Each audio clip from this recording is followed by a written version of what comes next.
శ్రీ గురుభ్యో నమః. శ్రీ మహాగణపతి నమః. వారఫలాల కార్యక్రమానికి స్వాగతం. 28 జనవరి నుండి 3 ఫిబ్రవరి వరకు అంటే 3వ తారీఖు ఫిబ్రవరి వరకు ద్వాదశ రాశుల వారికి గోచార రీత్యా ఎలా ఉండబోతుంది ఈ వారం అనేది చూద్దాం. ముఖ్యంగా అన్నిటికన్నా ముందు గ్రహస్థితి ఎలా ఉన్నది అనేది మనం చూసినట్లయితే శని కుంభంలో సంచారం చేస్తూ ఉన్నాడు. అలాగే రవి మనం చూసినట్లయితే మకర సంక్రమణం జరిగింది, మకర రాశిలోనే కొనసాగుతున్నాడు. రవితో పాటు ఈ యొక్క వారంలో బుధుడు కూడా చేరబోతున్నాడు అన్నమాట. కుజుడు మరియు అలాగే శుక్రుడు ఇద్దరు కలిసి వారు ధనస్సులో సంచారం చేస్తున్నారు. రాహు వచ్చేటప్పటికి మీనంలో, కేతు వచ్చేటప్పటికి కన్యలో కొనసాగుతున్నాడు, గురువు వచ్చేటప్పటికి మేషంలో కొనసాగుతున్నాడు. ఇటువంటి గ్రహస్థితి ద్వాదశ రాశుల వారి మీద ఎలా ఉండబోతుందనేది చూద్దాం. శ్రీ గురుభ్యో నమః. శ్రీ మహాగణపతి నమః. వారఫలాల కార్యక్రమానికి స్వాగతం. 28 జనవరి నుండి 3 ఫిబ్రవరి వరకు అంటే 3వ తారీఖు ఫిబ్రవరి వరకు ద్వాదశ రాశుల వారికి గోచార రీత్యా ఎలా ఉండబోతుంది ఈ వారం అనేది చూద్దాం. ముఖ్యంగా అన్నిటికన్నా ముందు గ్రహస్థితి ఎలా ఉన్నది అనేది మనం చూసినట్లయితే శని కుంభంలో సంచారం చేస్తూ ఉన్నాడు. అలాగే రవి మనం చూసినట్లయితే మకర సంక్రమణం జరిగింది, మకర రాశిలోనే కొనసాగుతున్నాడు. రవితో పాటు ఈ యొక్క వారంలో బుధుడు కూడా చేరబోతున్నాడు అన్నమాట. కుజుడు మరియు అలాగే శుక్రుడు ఇద్దరు కలిసి వారు ధనస్సులో సంచారం చేస్తున్నారు. రాహు వచ్చేటప్పటికి మీనంలో, కేతు వచ్చేటప్పటికి కన్యలో కొనసాగుతున్నాడు, గురువు వచ్చేటప్పటికి మేషంలో కొనసాగుతున్నాడు. ఇటువంటి గ్రహస్థితి ద్వాదశ రాశుల వారి మీద ఎలా ఉండబోతుందనేది చూద్దాం. వృషభ రాశి వారికి ఈ యొక్క వారం ఎలా ఉండబోతుంది అనేది చూద్దాం. వృషభ రాశి వారికి మనం గమనించినట్లయితే ఈ యొక్క వారం అనుకూలమైనటువంటి ఫలితాలుగానే గోచరిస్తున్నది. కొంచెం సామాన్యమైనటువంటి ఫలితాలు అన్నమాట. కాకపోతే కొంచెం ఆ వారం ప్రథమంలో ఎక్కువగా అనుకూలమైనటువంటి ఫలితాలు గోచరిస్తున్నాయి. ముఖ్యంగా చెప్పాలంటే వృత్తి వ్యాపార రీత్యా కూడా ఈ యొక్క రాశి వారికి మనం గమనించినట్లయితే అనుకూలమైనటువంటి స్థానంలో ఈ యొక్క రాశి వారికి ఎప్పుడైతే రాహు ప్రయాణించాడో అప్పటి నుంచి రాహు గ్రహ ప్రభావం అనేది వీరి మీద ఎక్కువగా ఉంది. రాహు ఎప్పుడైతే అనుకూలమైనటువంటి స్థానంలో ఉన్నాడో వృషభ రాశి వారికి కూడా ఉద్యోగపరంగా అలాగే ఫ్రెండ్స్ పరంగా వ్యాపార పరంగా కొంచెం అనుకూలంగా ఉంటుంది.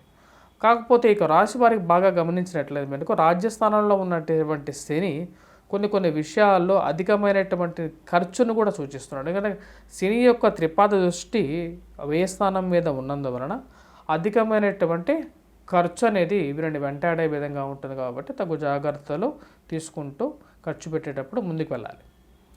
అదేవిధంగా రవి కుజుడు స్థానాల రీత్యా అంటే వారి యొక్క స్థానాల రీత్యా ఈ యొక్క రాశి వారిని మనం గమనించినట్లయితే అష్టమంలో కుజుడు, భాగ్యస్థానంలో రవి. అష్టమంలో కుజుడు ఉన్నప్పుడు వివాహ ప్రయత్న సంబంధితమైన వ్యవహారాల్లో అంత అనుకూలంగా ఉండదు. ఆరోగ్య విషయాల్లో కూడా జాగ్రత్తలు అనేవి తీసుకోవాలి. డబ్బు అనేది సంపాదిస్తారు ఎక్కువగానే, దాని తగినట్టుగానే ఖర్చు కూడా ఎక్కువగా ఖర్చు పెడుతుంటారు అన్నమాట. ఖర్చు విషయాల్లో తగు జాగ్రత్తలు తీసుకోవాలి. ఎదుటివారితో మాట్లాడేటప్పుడు తగు జాగ్రత్తలు తీసుకోవాలి. మరియు అలాగే స్థిరచరాస్తుల కొనుగోలు సంబంధితమైన వ్యవహారాల్లో 1-2 సార్లు డాక్యుమెంట్స్ని చెక్ చేసుకొని ముందుకు వెళ్ళినట్లయితే అనుకూలమైనటువంటి ఫలితాలు కూడా గోచరిస్తున్నాయి. ఏదైనా కొత్తగా ఇన్వెస్ట్మెంట్ చేయాలనుకున్నప్పుడు ఈ రాశి వారికి గ్రహస్థితిలో మార్పు జరిగినప్పుడు చేసినట్లయితే అనుకూలంగా ఉంటుంది. ఈ సంవత్సరం ఈ యొక్క వారంలో మనం చూసినట్లయితే వారం ప్రథమంలో వచ్చేటప్పటికి అనుకూలమైనటువంటి ఫలితాలు, వారం ద్వితీయంలో వచ్చేటప్పటికి కొంచెం మిశ్రమమైనటువంటి ఫలితాలు పొందకపోతున్నారు అన్నమాట.